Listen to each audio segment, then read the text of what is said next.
नमस्कार, स्वागत है आपका। आप देख रहे हैं द न्यूज और मैं रानी गुप्ता आपके साथ। इस वक्त की बड़ी खबर सामने आ रही है दिल्ली अध्यादेश को लेकर के। आपको बता दें, दरअसल आज पूरी उम्मीद जताई जा रही है कि केंद्रीय गृह मंत्री अमित शाह के द्वारा आज यानी कि 7 अगस्त को राज्यसभा में राष्ट्रीय राजधानी दिल्ली क्षेत्र सरकार संशोधन विधेयक 2023 को पेश किया जाएगा।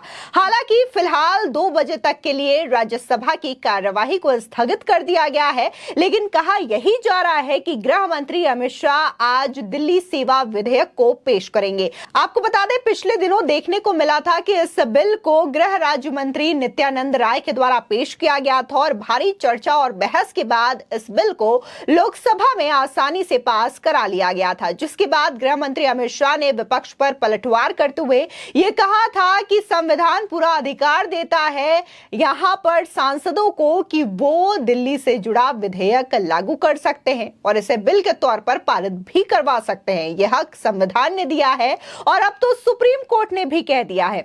तो वहीं अब कहा जा रहा है कि यह बिल जो है आसानी से जिस तरीके से लोकसभा में पास हुआ, ठीक वैसे ही राज्यसभा में भी पास हो जाएगा और शायद इसी बात का डर जो है आम आदमी पार्टी को सता रहा है, जिसकी वजह से लगातार फिर वो संजय सिंह हो, राघव चड्ढा हो या फिर सुशील गुप्ता हो, इस तरीके के स्टेटमेंट दे रहे हैं और उनका कहना है कि ये जो बिल लाया जा रहा है, ये जो विधेयक लाया जा रहा है राज्यसभा में, वो पूरी तरीके से नियमों का उल्लंघन किया जा रहा है। लेकिन वहीं दूसरी ओर आम आदमी पार्टी और कांग्रेस पार्टी ने अपने तमाम सांसदों को सदन में मौजूद रहने के लिए भी जारी कर दिया है। इस बीच आपको बता दें कि पहले से ही तमाम जो दलों का साथ है वो एनडीए को मिला हुआ है, चाहे फिर हम YSR की बात करें या फिर बीजेडी की या फिर टीडीपी की।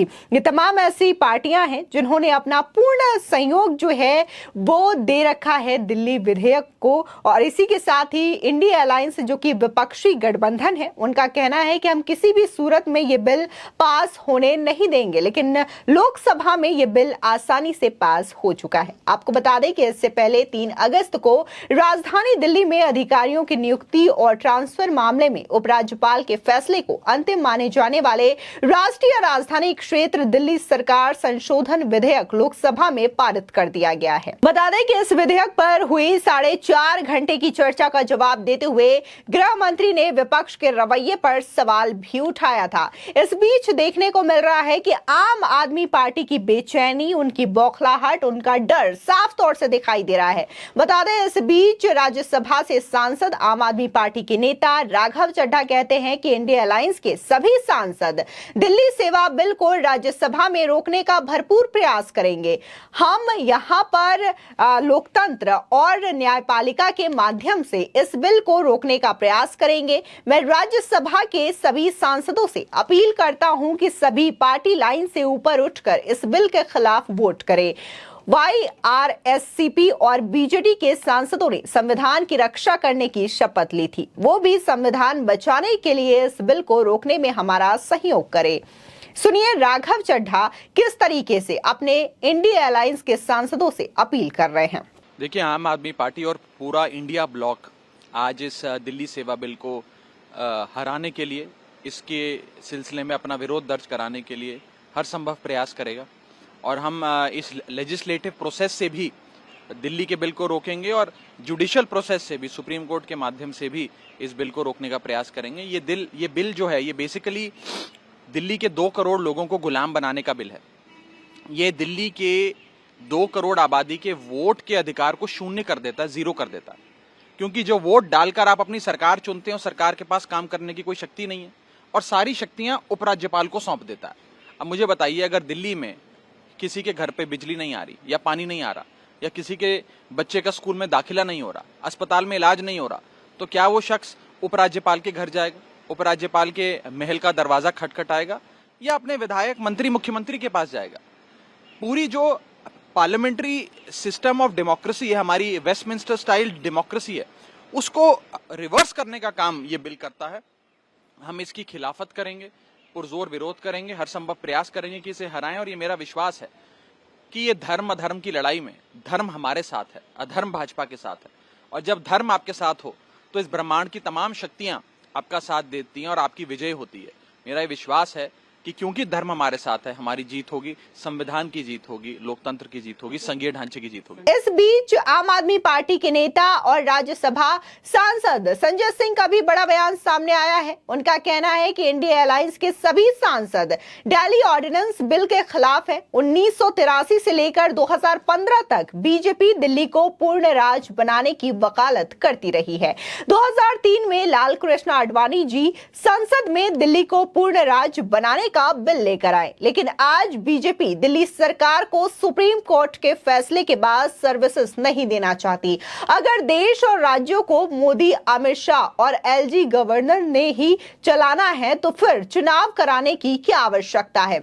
आपको बता दें, लगातार ये कहा जाता रहा है कि दिल्ली को पूर्ण राज का दर्जा कभी नहीं दिया गया है और ना ही किसी ने इसकी वकालत की है, क्योंकि जब गृह मंत्री अमित शाह ने भी उस दिन सदन में इस बात को कहा था और लोकसभा में विपक्षी दलों पर पलटवार किया था, तो उन्होंने भी ये बात याद दिलाई थी कि कैसे बी.आर. अंबेडकर हो, जवाहरलाल नेहरू हो या फिर सरदार पटेल हो, इन तमाम लोगों ने दिल्ली को पूर्ण राज बनाने का विरोध किया है। इस बीच आम आदमी पार्टी के नेता सुशील गुप्ता ने कहा कि बीजेपी एक एक्सपेरिमेंटल बिल लेकर के आ रही है, जिसकी शुरुआत वो दिल्ली से कर रही है। इसके बाद जहां जहां नॉन बीजेपी गवर्नमेंट होगी, वहां बीजेपी ऐसा बिल लेकर के सरकारों को कमजोर करेगी।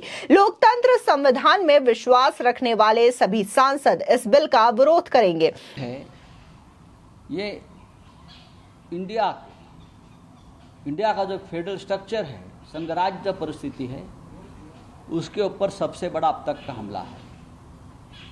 चुनाव से पहले यही भारतीय जनता पार्टी के लोग, यही हमारे गृह मंत्री जी अमित शाह जी ये बोल रहे थे कि हमारी सरकार आने के बाद दिल्ली को संपूर्ण राज्य का दर्जा देंगे। लेकिन आप चुनाव हार गए, एक बार नहीं 3 बार चुनाव हार गए केजरीवाल जी के सामने। तो आप जो आधा दर्जा है वो भी आप कम कर रहे हो, ये आपका अहंकार है। केजरीवाल की सरकार चाहे एजुकेशन हो, चाहे हेल्थ हो, ऐसे बहुत से मुद्दों पर अच्छा काम कर रही है। यह आपका दिल का जलन है, आपको देखा नहीं जाता कोई सरकार अच्छा काम कर रही है। तो आपने सरकार को गुलाम बनाने के लिए सरकार की पूरी जिम्मेदारी लेफ्टिनेंट गवर्नर और ब्यूरोक्रेसी के हाथ में देने की जो कोशिश है, उसको हम राज्यसभा में विरोध करेंगे। इस बीच उद्धव गुट की नेता प्रियंका चतुर्वेदी ने भी इस बिल को लेकर के बयान दिया है। उनका कहना है कि हम बहुत स्पष्ट है कि हम इसका विरोध करेंगे, क्योंकि ये संघवादी विरोधी, संविधान विरोधी और लोकतंत्र विरोधी बिल है। जो कोई भी इसका समर्थन करेगा उसे आज पता होना चाहिए कि ये दिल्ली में हो रहा है, जो एक केंद्र शासित प्रदेश है। कल ये आपके राज्य में हो सकता है। बीजेपी सत्ता का इतना ज्यादा केंद्रीयकरण कर रही है बीजेपी सत्ता का कि वो कल संविधान में कोई और खामी ढूंढेगी और राज्यों में ऐसा करेगी।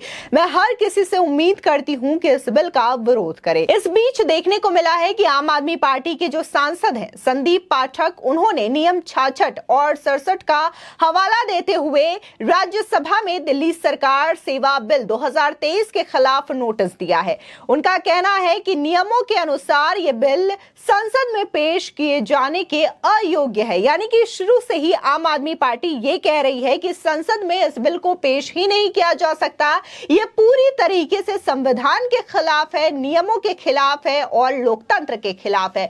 तो वहीं अमित शाह ने भी इस बिल पर बोलते हुए लोकतंत्र में विपक्षी पार्टियों के इन तमाम सवालों का करारा जवाब दिया था और उन्होंने कहा था कि अधिकार संविधान ही देता है कि सांसद और ये सदन दिल्ली पर इस तरीके से विधेयक ला सकते हैं और इसे लागू भी कर सकते हैं।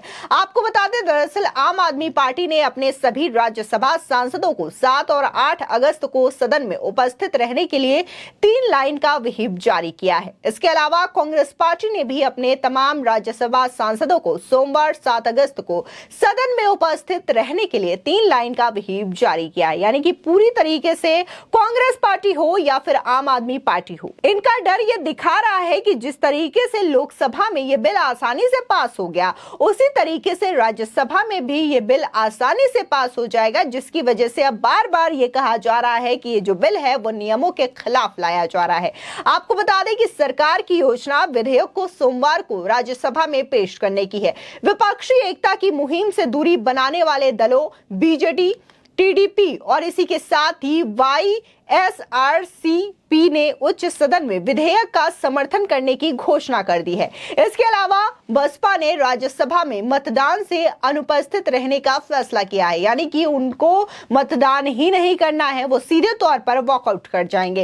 इन दलों के समर्थन के बाद उच्च सदन में भी विधेयक के पारित होने का रास्ता बिल्कुल साफ हो जाता है, क्योंकि टोटल यहां पर एनडीए के पास फिलहाल जो आंकड़े हैं वो 130 है। ऐसे में क्लियरली ये स्पष्ट दिखाई दे रहा है कि राज्यसभा में भी ये बिल आसानी से पास हो जाएगा, जिसकी वजह से लगातार आम आदमी पार्टी हो या फिर विपक्ष की तमाम पार्टियां जिन्होंने अपने गठबंधन का नाम इंडिया अलायंस रखा है, इनके लिए जाहिर तौर पर आज का दिन जो है वो सबसे बड़ा मुश्किल का होने वाला है, जिसकी वजह से लगातार ये बयानबाजी देखने को मिल रही है और उनका ये कहना है कि जो पूरा विपक्षी दल है वो एकजुट है, एक साथ है और हम इसके खिलाफ अपना वोट देंगे।